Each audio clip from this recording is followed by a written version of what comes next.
في سيرتك الذاتية أنك أسلمت على يد طفل مسلم. ما الذي قال لك وما الذي أثر فيك؟ The important message for us about that little boy who introduced me to Islam. الجزء المهم في قصتي مع الولد اللي هو دعاني للإسلام is this. هو For 40 years I lived in the UK. لمدة 40 سنة أنا كنت عايش في بريطانيا. And I saw Muslims in the street. كنت بشوف المسلمين في الشوارع. I'd never met one. لكن عمري ما قابلت مع حد بشكل مباشر. Because you don't talk to Muslims. لأن في بريطانيا تخاف إنك تكلم واحد مسلم. Because I knew what everyone knows about Muslims. لأن أنا كنت أعرف اللي يعرفه الناس كلهم في الغرب خصوصا في بريطانيا عن المسلمين. That they'd chop your hands off. إنهم هيقطعوا إيدك. And they blow themselves up. ويفجروا نفسهم ويموتوا نفسهم ويموتوا كل اللي حواليهم. And they hit women. وإنهم بيضربوا النساء. I knew all about Muslims. ده كل اللي أنا كنت أعرفه عن المسلمين. But I'd never met one. لكن كان عمري ما قابلت لقاء مباشر ما بيني وما بين أي حد مسلم. And it took this beautiful land of Egypt. لكن من حظي من خلال وجودي في الأرض الجميلة أرض مصر الجميلة to meet Islam and Muslims for the first time. إن أنا قابلت وتعرفت بالإسلام والمسلمين الحقيقيين لأول مرة في حياتي. And my introduction to Islam didn't come from some big fancy sheikh giving a talk in a mosque. وبداية معرفتي بالإسلام ما كانتش عن طريق شيخ من الشيوخ العظام اللي إحنا كلنا بنحترمهم وبنجلهم. It didn't come from watching a program on a so-called Islamic channel. ما كانش عن طريق ان انا اتفرجت على قناه تلفزيونيه اسلاميه. Or reading a book about Islam. او حتى ان انا اقرا كتاب عن الاسلام. Or even opening the Holy Quran. او حتى ان انا اتشرف بان انا افتح القران الكريم. My dear brothers and sisters. اخواني واخواتي الاعزاء. My dear sons and daughters, really.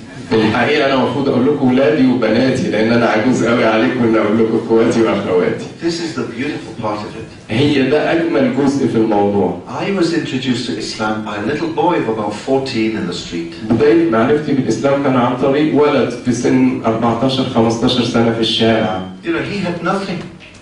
هو ما كانش في ايده اي علم، ما كانش في ايده اي شيء. Little plastic ship on his feet.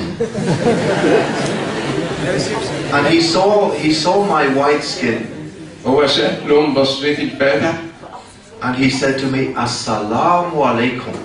وقال لي السلام عليكم من قلبه. And for the rest of the week I passed this little boy and I learned some Egyptian words to say to him. وخلال الاسبوع اللي انا كنت عايشه في مصر بقى تعمدت ان انا كل يوم امر اعدي عليه عشان اشوفه وتعلمت له بعض الكلمات عشان اقولها له. I learned to say to him, زايك يا حبيبي.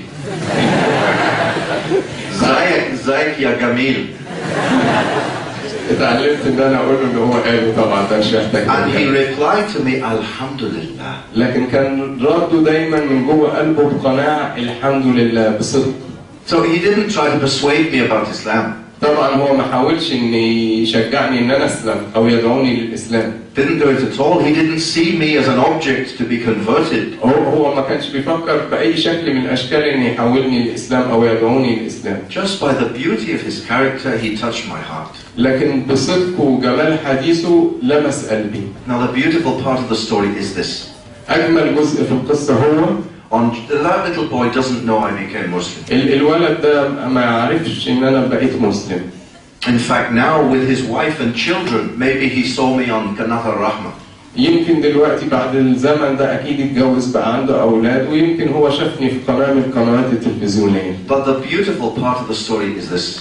لكن اجمل شيء في القصه دي هو on Judgment Day, ان يوم القيامه like all of us, زي ما كلنا he will appear naked before Allah Almighty. زي ما كلنا هنقف نحاسب قدام ربنا سبحانه وتعالى. And give an account of how he lived his life. ونتحاسب على كل اللي احنا عملناه في حياتنا. And his good deeds and his bad deeds will be read out to him from a clear book. وأعماله الحسنة والسيئة هتتقري عليه. And the angel will say, reading his good deeds, you did this, and you did this, and you did this, and you did this. والملائكة هتبتدي تقرأ حسنات وتقول إن أنت عملت كذا وكذا وكذا. And the young man will think the angel has finished. هو في اللحظة اللي هو يفتكر إن هو ده كل الحاجات الحسنات اللي هو عملها في حياته. But only then will it begin. في الحقيقة ساعتها هيبتدي يسمع كم الحسنات اللي هو عملها في حياته. The angel will read out الملائكة هتقرأ عليه. All of the shahadas that have been declared all over the world because that little boy introduced me to Islam. كل الناس اللي أسلموا في جميع أنحاء العالم بسبب الولد ده وأسلوبه الجيد اللي حببني إن أعرف عن الإسلام. All the television and radio programs because he introduced me to Islam. كل البرامج الإذاعية والتلفزيونية اللي أنا عملتها وأيا كان مدى الاستفادة اللي الناس استفادوا منها هو هياخد حسنات عليه. And the beautiful part of this message is that applies to you too. الأهم حاجة ليه أنا بحكي لكم القصة دي لأن ده بيطبق علينا كلنا كمسلمين، كلنا كمسلمين هنتحاسب على أعمالنا وممكن ندعو من خلال تصرفاتنا مش بالكلام بس. No shouting. مش محتاجين نزعق. No debating. مفيش داعي لأي جدال. But by beautiful example. لكن بإن احنا ندي مثل جيد للمسلمين. Will you tell people about Islam? كلنا نقدر ندعو كل العالم للإسلام من خلال إن احنا نكون مسلمين جيدين، نبقى مثل جيد للإسلام والمسلمين.